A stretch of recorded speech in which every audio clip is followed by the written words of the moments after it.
business. In 1823, the Excise Act was passed, so it's now legal.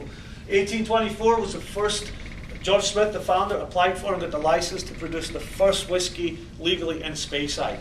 Okay, so we're the founders of the whiskey in Speyside region, really set the standard, not just of whiskey from that region, but whiskey as a whole, Scotch whiskey as a whole. In 1859, we reached maximum capacity at the original distillery at about 5,000 litres a week. We had a decision to make. We had to build a new distillery. We could have added to that one, but we built a new one. And the new one sits today there since 1859 in Minmore. You can actually see the old distillery from the back of the new distillery because we didn't move very far. And the reason for that is we wanted to retain the same water source, which is that underground Josie's Well. We'll talk about that in a little bit. So a lot of romance here, but think about it. The whiskey you're drinking today, made from the exact same water source as it was prior to 1824, or all the way back to 1824.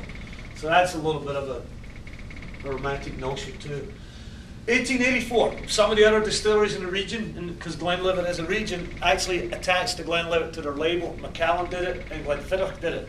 So they would have Macallan's, hyphenate, Glenlivet, hoping to piggyback on the popularity of Glenlivet, because Glenlivet had become very popular with the expansion of the British Empire.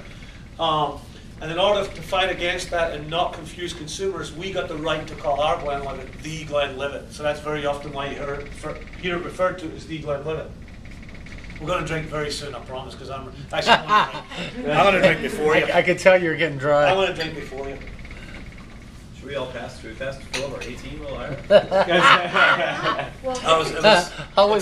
Always looking out, Jason. It was a mistake. It just fell out. Yeah. I somehow had far too much. Yeah. Early part of the 20th century, difficult time for the Scotch industry as a whole.